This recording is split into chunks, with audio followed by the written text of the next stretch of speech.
Hi hello friends, welcome to Karnataka jobs channel YouTube. ಎಲ್ರಿಗೂ ನಮಸ್ಕಾರ. ಇವತ್ತಿನ ಈ ವಿಡಿಯೋದಲ್ಲಿ KPTCL ಹುದ್ದೆಯ ಬಗ್ಗೆ ಮಾಹಿತಿಯನ್ನು ತಿಳಿದುಕೊಳ್ಳೋಣ. ಎಕ್ಸಾಮ್ ಬಗ್ಗೆ ಫ್ರೆಂಡ್ಸ್, ಈಗಾಗಲೇ 2975 ಹುದ್ದೆ ಆಹ್ವಾನಿಸಲಾಗಿದೆ, ಎಲ್ರಿಗೂ ಗೊತ್ತಿದೆ. ಇದಕ್ಕೆ ಎಕ್ಸಾಮ್ ನಡೆಸ್ತಾರ ಏನೋ SLC ಅಂಕ ಪ್ರಕಾರ ಕಟಪ್ ಸೆಲೆಕ್ಷನ್ ಮಾಡ್ಕೋತಾರೆ ಅಂತ ಕೆಲವರಿಗೆ ಇನ್ನೂ ಕೂಡ ಡೌಟ್ ಇದೆ. ಅದ್ರ ಬಗ್ಗೆ ನಾನು ಹೇಳ್ಕೊಡ್ತೀನಿ. ಏನಂದ್ರೆ ಫ್ರೆಂಡ್ಸ್,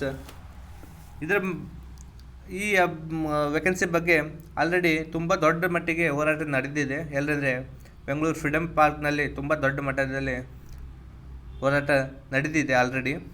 ಎಲ್ರಿಗೂ CM ಸಾಹೇಬರಿಗೆ ಮತ್ತು ಇಂಧನ ಸಚಿವರು KG ಜಾರ್ಜ್ ಸರ್ಗೆ ಆಲ್ರೆಡಿ ಮನವಿ ಕೂಡ ಮಾಡಿದ್ದಾರೆ.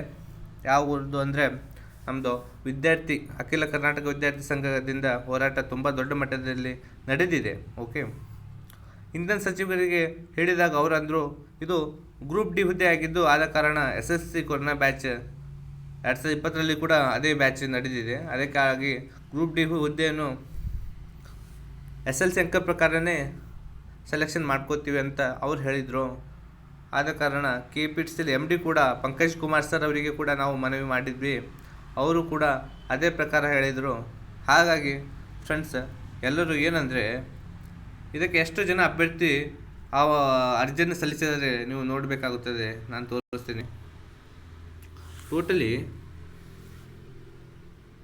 3 ಲಕ್ಷ ಜೂನಿಯರ್ ಸ್ಟೇಷನ್ ಅಭ್ಯರ್ಥಿಗೆ 3 ಲಕ್ಷವನ್ನು ಅರ್ಜಿ ಸಲ್ಲಿಸಲಾಗಿದೆ.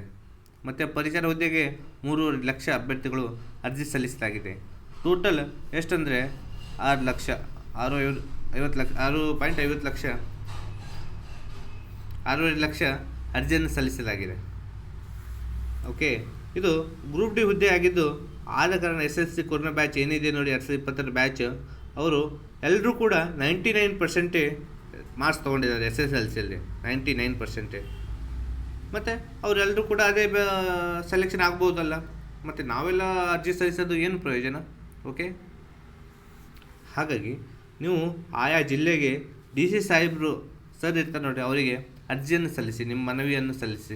ಅವರಿಗೆ ಏನಂತಂದರೆ ಎಕ್ಸಾಮ್ ಕಂಡಕ್ಟ್ ಮಾಡಲೇಬೇಕು ಅಂತ ಮನವಿ ಸಲ್ಲಿಸಿ. ಎಲ್ಲರೂ ಮನವಿ ಸಲ್ಲಿಸಿ ತಮ್ಮ ಜಿಲ್ಲೆಗೆ ಇದಕ್ಕೆ ಎಕ್ಸಾಮ್ ನಡೆಸೋದು ನಾವು ತುಂಬ ದೊಡ್ಡ ಮಟ್ಟಿಗೆ ಪ್ರಯತ್ನ ಮಾಡೋಣ. ಎಕ್ಸಾಮ್ ನಡೆಸಲೇಬೇಕೆಂದು ಪ್ರಯತ್ನ ಮಾಡೋಣ. ಎಕ್ಸಾಮ್ ನಡೆಸಿದರೆ ಎಲ್ಲರಿಗೂ ಕೂಡ ಅನುಕೂಲ ಆಗುತ್ತೆ. ಬರೀ SLC ಬ್ಯಾಚ್ಗೆ ಅನುಕೂಲ ಆಗೋದಿಲ್ಲ, ಎಲ್ರಿಗೂ ಎಷ್ಟೋ ಜನ ಅಭ್ಯರ್ಥಿ ಸಲ್ಲಿಸಿದಾರಲ್ಲ, ಅರ್ಜಿ ಸಲ್ಲಿಸಿದ್ರಲ್ಲ, ಎಲ್ರಿಗೂ ಅನುಕೂಲ ಆಗಬೇಕಂತ ನಾವು ಪ್ರಯತ್ನ ಮಾಡೋಣ. ಫ್ರೆಂಡ್ಸ್, ನೀವು ಕೂಡ ನಿಮ್ಮ ಜಿಲ್ಲೆಯಲ್ಲಿ ನಿಮ್ಮ DC ಸಾಹೇಬರಿಗೆ ಮನವಿ ಮಾಡಿ. ಮತ್ತು ಮುಂದಿನ ವಿಡಿಯೋದಲ್ಲಿ ಸಿಗೋಣ. ಧನ್ಯವಾದಗಳು. ಈ ವಿಡಿಯೋ ನೋಡ್ತಿದ್ರೆ ಎಲ್ಲರೂ ಲೈಕ್ ಮಾಡಿ, ಸಬ್ಸ್ಕ್ರೈಬ್ ಮಾಡಿ, ನಿಮ್ಮ ಫ್ರೆಂಡ್ಸ್ಗೆ ಶೇರ್ ಮಾಡಿ. ಮುಂದಿನ ವಿಡಿಯೋದಲ್ಲಿ ಸಿಗೋಣ.